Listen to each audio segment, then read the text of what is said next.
사람들이 하는 착각이 있다. 남몰래 하면 아무도 모를 거라는 착각이다. 혼잣말은 아무도 못 들을 거라는 착각이다. 아무도 없는 곳에서 하는 행동과 말이 진짜 당신이다. 만취한 상태에서 나오는 당신의 말투와 행동이 진짜 당신이다. 당신이 하는 모든 이야기가 부자의 언어. 한때 술을 자주 마셨던 나는 실제 내 성격이 어떤지를 파악하게 된 뒤로 맨정신으로만 산다. 취중진담이라는 말이 있다. 술에 취한 나는 내가 생각해도 참 감당이 되지 않는 사람이었다.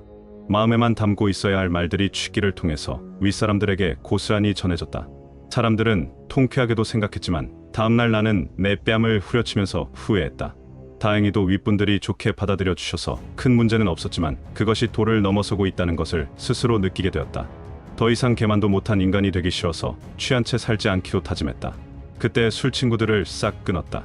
아니, 모든 친구를 다 끊은 것 같다. 나는 어쩌면 천성이 더러운 인간일 수도 있겠다는 생각을 했다. 나쁜 생각도 많이 하고 무서운 생각도 많이 했기 때문이다. 이해가 가지 않는 사람들을 혼잣말로 욕하면서 많이 미워도 했다. 망하기를 바랬던 사람도 여럿 있다.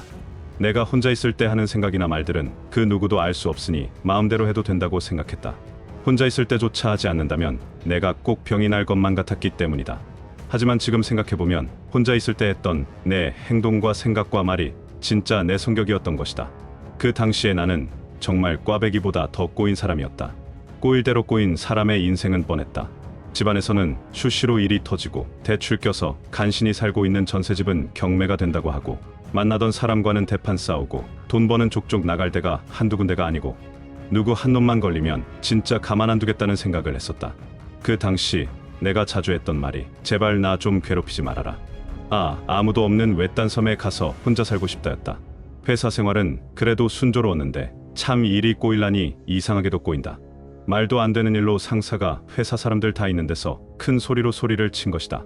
회사를 다니면서 처음 있는 일이었다. 그런 일로 내 자신을 돌아보게 되었는데 진짜 내 성격이 이상하다는 것을 알았다. 굉장히 부정적인 인간이라는 것을 알게 된 것이다. 남들이 보기에는 유쾌하고 긍정적이고 당찬 사람이었지만 혼자 있을 때는 전혀 아니었다. 나는 혼자 있을 때마다 나에게 소리친 그 상사를 능력이 너무 없다고 욕했다. 어떻게 저런 인간이 내 상사가 되었는지, 회사 고위급들은 다 눈이 어떻게 된 거 아닌지라는 생각과 말을 했다. 이딴 회사에서 내가 뭘 하겠냐며 말이다. 어쩌면 난 지 잘난 맛에 사는 부리기 힘든 사람이었을 것이다. 사실 그런 여러 안 좋은 사건들이 없었다면 지금의 나는 없었을 것이다. 그런 일을 겪지 못했다면 나 역시 아직까지 돈 있고 권력 있는 인간들은 다 쓰레기라고 생각했을지도 모른다. 집은 무조건 부모가 재산이 있어야 살 수 있는 것이라고 생각했을지도 모른다. 종교 집단은 무조건 사입이고 없는 내 돈마저 노리는 인간들이 수두룩하다고 피해망 상징을 달고 살았을지도 모른다. 그런 세상에 태어난 게 억울하다며 여전히 분노를 조절하지 못했을지도 모른다. 모든 것을 바꾸려면 혼자 있을 때가 가장 중요하다는 것을 알았다.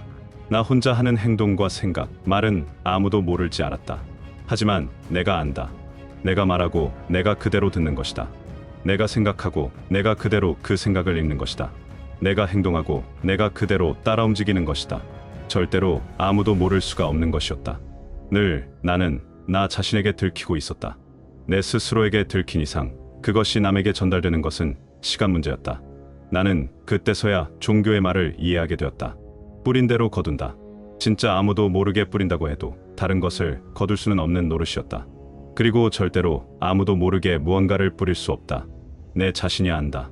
내 자신이 알면 우주 전체가 아는 것이다. 우주 전체가 실제의 나란 인간을 파악하게 되면 그에 맞는 대가를 치르게 하는 것이다. 나는 이 사실을 뒤늦게야 깨달은 것이다. 상사가 이유 없이 화냈다고 했지만 사실 나는 혼자 있을 때마다 그 상사를 욕했었다. 이유가 없던 건 아니었던 것이다. 나를 그만 냅뒀으면 좋겠다라는 생각이 강해질수록 나를 괴롭히는 사건들은 많이 일어났다. 나는 씨 자체를 잘못 뿌리고 있었던 것이다. 그런 생각 자체가 스스로를 괴롭히고 있는 원인이란 것을 뒤늦게야 알았다. 인간은 혼자 있을 때 굉장히 연약한 존재가 되는 것 같다. 남들 앞에서는 그렇게 씩씩하고 객관적으로 상담도 해주면서도 막상 혼자가 되면 스스로를 상담하지 못한다. 생각이 많아 잠을 못 자는 것을 알면서도 그 생각을 줄일 수 없는 것이다. 아마 남이 똑같은 증상으로 상담했다면 생각을 단순하게 하고 너무 꼬리에 꼬리를 물지 않도록 하라고 조언했을 것이다. 하지만 스스로에게는 쉽게 조언하지 못한다. 인성이 바닥인 연인에 대해 하소연을 하면 당장 헤어지라고 조언하면서도 정작 스스로는 그렇게 하질 못한다. 있는 것보다 못한 가족과의 연을 끊지 못하는 사람을 보면 당장 끊어내라고 소리치지만 막상 자신이 그런 일을 당하면 그렇게 하지 못한다. 그때서야 관찰자 역할이 얼마나 중요한지를 알게 되었다. 스스로를 제3자 입장에서 관찰하고 객관적으로 바라봐야 인생이 원하는 방향으로 간다고 하는 말이 그 말이었다는 것을 알게 된 것이다. 남을 관찰할 필요가 없다. 내 인생을 바꾸려면 나를 관찰해야 하는 것이다. 내가 하는 말은 내가 가장 먼저 듣는다. 내가 생각하는 것은 내가 가장 먼저 알아차린다. 어쩌면 내가 말하기도 전에, 내가 생각하기도 전에, 내가 행동하기도 전에 나는 이미 내가 어떨지를 알고 있다. 나는 나에게 신인 존재인 것이다. 신인 나는 나와 늘 함께한다. 내가 하는 말을 늘 관찰해야 한다. 내가 하는 생각을 늘 관찰해야 한다. 내가 하는 행동을 늘 관찰해야 한다. 썩은 씨가 발견되면 양질의 씨로 바꿔 심어줘야 한다. 혼자 있을 때 하는 것들이 진짜 나를 말해준다. 그때 나를 계속 관찰하면 나는 스스로를 바꿀 수 있다. 우리에겐 천성만 있는 게 아니기 때문이다. 나를 관찰하고 내 스스로에게 조언을 하다 보면 하나씩 바뀐다. 사실 자신만큼 나와 가까운 사람은 없다. 나와 제일 가깝고 늘 나를 먼저 알아차려주는 내가 어떻게 살길 바라는지 그것만 자꾸 이야기해주면 된다. 내가 원하는 방향으로 자꾸만 나를 이끌어주면 되는 것이다.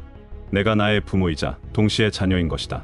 내가 나의 신이자 동시에 창조물인 것이다. 몸을 가진 나와 나를 보는 나. 나를 보는 내가 항상 제 역할을 잘 할 수 있게 노력한다면 나는 나를 도울 것이다. 나와 하나인 우주가 미친 듯이 나를 돕게 되는 것이다.